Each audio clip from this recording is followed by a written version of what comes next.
Everyone, हर हर महादेव। स्वागत है आप सभी का फिर से हमारे पहाड़ मेरे मायके के सेकंड ब्लॉग में। अभी ये जो घर मैं आपको जूम करके दिखा रही हूँ ना, ये घर में एक छोटा सा मेहमान आया है और इनके घर में बहुत खुशियाँ आई हैं। मतलब एक घर में खुशी आई है तो पूरे गांव में खुशी आई है, क्योंकि पूरा गांव एक परिवार होता है। अब इसका नामकरण होगा तो पूरे ही गाँव को खिलाया पिलाया जाएगा। मतलब काफ़ी इंजॉय करेंगे हम लोग। तो उसके लिए हमें चाहिए है खाना खाना वगैरह खिलाएंगे ना, तो खाना खिलाने के लिए चाहिए है आग, क्योंकि हमारे यहाँ पे ना जो खाना है चूल्हे में बनता है और चूल्हे में खाना बनता है तो उसके लिए चाहिए लकड़ियाँ। अभी है ना हमारे गांव में क्या होता है, गांव के जितने भी जेंट्स लोग होते हैं ना वो जंगल जाते हैं, जंगल में जाके कोई एक पेड़ काट के आते हैं और गांव की जितनी भी लेडीज हैं सारी जाएंगी मिलजुल के सारी लकड़ियाँ उनके घर पे लेके आएंगी। तो वही प्रोसेस यहाँ पर चल रही है। मैं है ना सुबह में मम्मी ने बोला था मैं जाऊंगी, पर मैंने मम्मी को मना कर दिया था। मैंने कहा मम्मी कोई नहीं, अब बहुत दूर है, अभी मैं आई हुई हूँ, तू रहने दे, मैं जाऊंगी, मैं लेके आऊँगी। फिलहाल जो मैं आपको यहाँ दिखा रही हूँ सारा कुछ, मतलब जब वो लकड़ियाँ काटने आते हैं ना तो चाय वगैरह सारा सामान लेके आते हैं। यहीं पे बहुत दूर होता है तो घर से तो कोई ले जा नहीं सकता। साथ में चाय पत्ती, दूध, पानी वगैरह सारा, बर्तन वगैरह सारा कुछ आता है, तो यहीं पर चाय वगैरह बना के पीते हैं। वही सब मैं आपको दिखा रही थी। चूल्हा वगैरह बनाया हुआ था पत्थर से। तो मैं आपको क्या बता रही थी, मम्मी बोल रही थी सुबह में वो जाएगी लकड़ियाँ लेने। मैंने उसे मना कर दिया था क्योंकि काफ़ी दूर पड़ता है जंगल। मैंने कहा चलो मैं आई हुई हूँ मैं ले आऊँगी। पर दोपहर खाना वगैरह खा के हम दोनों सो गए और हमें पता नहीं चला, गाँव की सारी ही लेडीज जाके गाँव ये लकड़ियाँ ले आई। अब हम रह गए अकेले, मैं और एक गांव में मेरी बहन है, ये हम दोनों अकेले आए थे। साथ में हमारी भूमि थी। और जिस जंगल में लकड़ियाँ काटी गई है ना, आपको मैं बता नहीं सकती, बहुत ही खतरनाक जंगल है। यहाँ पे है ना दिन दहाड़े बाघ घूमते हैं, जंगली जानवर हैं यहाँ पे बहुत ज़्यादा। हमारे गांव वालों का पर्सनल जंगल है ये, और यहाँ पे बहुत जंगली जानवर रहते हैं। हम डर डर के आए तो थे, मुझे लगा था आज भूमि को तो मैं पता नहीं वापस लेके जा भी पाऊँगी या फिर नहीं। मैं बहुत डरी हुई थी। पर थोड़ी देर बाद है ना हमारे गांव की 2-3 और भाभियाँ आ गई। फिर हम लोग, लकड़ियाँ बहुत कम थी पर वो लोग भी शायद रह गए होंगे, 3 भाभियाँ पीछे से आई थी। फिर हम सब लोग सारी लकड़ियाँ मिलजुल के इकट्ठे ले आए। और अभी हम नदी पार कर रहे हैं। नदी के उस तरफ हम लोग गए थे, नदी के इस तरफ हमारे खेत वगैरह हैं और नदी के उस तरफ है खतरनाक जंगल, बहुत ही खतरनाक। मतलब यहाँ पे इतनी सारी बकरी गाय, कुछ भी यहाँ चली जाए ना, बाघ जो है ना वापस नहीं आने देते। अगर झाड़ियों में जैसे फंस गई, जानवरों को इतनी समझ तो होती नहीं कहाँ जाना है कहाँ नहीं। पर काफ़ी यहाँ पे नुकसान होता है। और दूसरे गांव के लोग आके है ना हमारे इस जंगल के छोटे छोटे सारे पेड़ काट के ले जाते हैं, बहुत नुकसान करते हैं। अभी फ़िलहाल हम लोग लकड़ियाँ लेके आ चुके थे और ये है मेरे पापा, जो कि हमारे आंगन में बिच्छू उग गया था। बिच्छू एक पहाड़ी, मतलब बच्चों को सबक सिखाने के बहुत ही ख़तरनाक हथियार है, जिसे हमारी पहाड़ी लैंग्वेज में सिसोड़ बोलते हैं।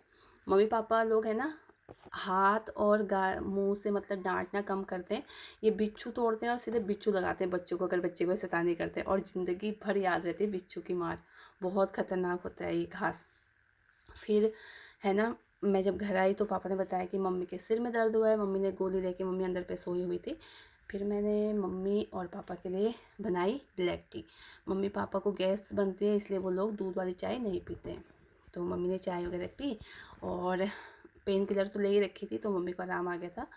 और मेरी मम्मी है ना बहुत काम करती है, टिकती नहीं है जब तक इसकी, मतलब इसे रहेगा कि हाँ इसका शरीर ठीक ठाक चल रहा है, तो ये पूरा दिन काम ही करती रहेगी। पता नहीं कहाँ से काम निकालती है ना, मैं इसके कामों से बहुत परेशान रहती हूँ शादी से पहले से ही।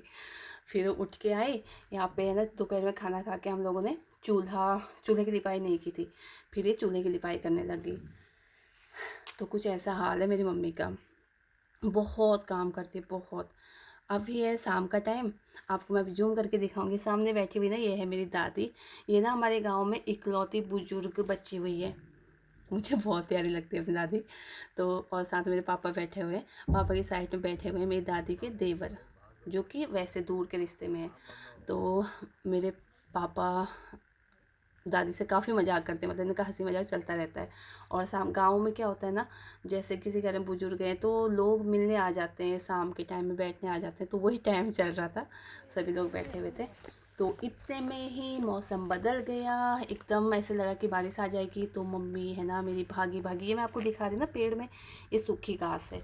ये अक्टूबर नवंबर में घास काट के खेतों से पेड़ों में डाल दी जाती है सुखा के, और फिर पूरे सीजन जानवरों को खिलाने के काम आती है। फिलहाल मेरी माताजी को मौसम बदलता हुआ दिखा और फिर मम्मी को लगा बारिश अगर हो गई ना तो घास गीली हो जाएगी, फिर ये जब तक धूप नहीं चढ़ेगी हम लाने लायक रहेगी नहीं। तो फिर मम्मी बोलती है कि मुझे घास लेके आनी है। मैं कहा चलो भाई। हम लोग ना कम से कम, मुझे ना पता नहीं लगता, 6-7 किलोमीटर शायद, इससे भी ज़्यादा हो सकता है, हम लकड़ियाँ लेने गए थे, उससे भी ज़्यादा जहाँ हमें घास लेके जाना था वो था। और ये घास है इस पेड़ में। मम्मी कोशिश कर रही थी चढ़ने की, पर मम्मी से चढ़ा नहीं गया। मैंने मम्मी को रोक दिया, मैंने कहा मम्मी रुक जा, मैं निकालूंगी। फिर मम्मी है ना एक घास निकालने वाली, हमने कि बनाई होती है लकड़ी का बनाया होता है, इसे घसौल बोलते हैं, इससे ट्राई कर रही थी। पर इससे भी अच्छे से, क्योंकि काफ़ी ऊंचाई में था पे, वहाँ तक पहुँच नहीं पा रही थी लकड़ी हमारी।